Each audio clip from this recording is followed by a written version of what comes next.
The New York Jets have added a weapon for Justin Fields in the latter stages of free agency here. According to NFL Network insider Ian Rapport, the Jets are signing free agent wide receiver Josh Reynolds to a one-year deal with a maximum value of $5 million.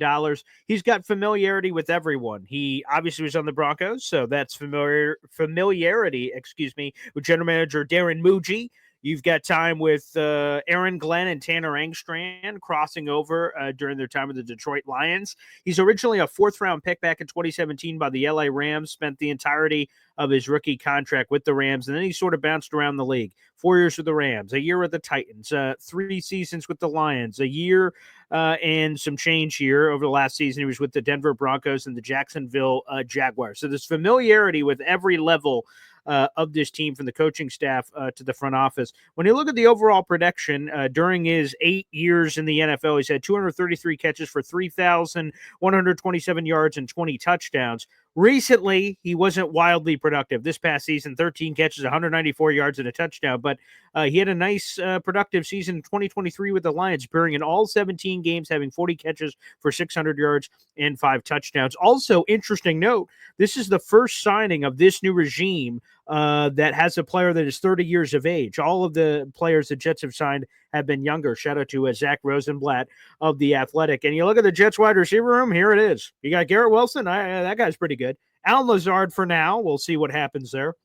Josh Reynolds, they just added. They added Tyler Johnson, a youngster that they're kicking the tires on. You have Malachi Corley, who was the first pick of the third round last year, the Jets traded up for, and then former undrafted free agent Xavier Gibson. That is the wide receiver room for the New York Jets. In other words, it's still a massive need for the green and white heading into the 2025 NFL draft. But now they have another veteran pass catcher who's been around the block and can provide some familiarity with what the New York Jets are going to be doing here. Again, wide receiver is far from done. The Jets have already used their post-June 1 designations on 2 players. Every NFL team is allowed a maximum of 2 of those each offseason. That was C.J. Mosley, the linebacker, and then quarterback Aaron Rodgers. So the Jets cannot designate Alan Lazard with a post-June 1 designation. So if they're going to cut him and they want to save the max amount of money, they now literally have to wait until June 2nd to cut him. If they wait that long, they save $11 million on the cap this year, and they can split his dead cap hit over the next 2 seasons.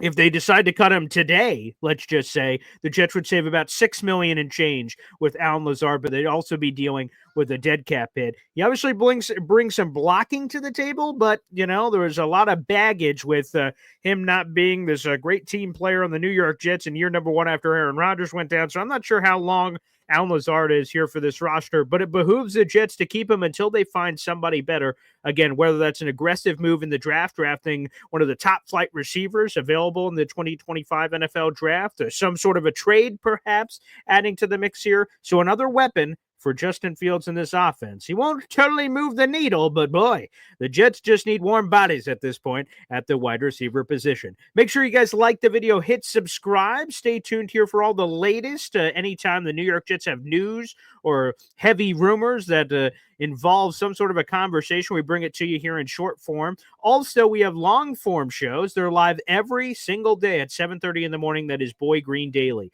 Thanks, everybody, for tuning in, and we'll see you the next time we chat here on my YouTube channel, youtube.com/BoyGreen25. Thanks for tuning in, everybody.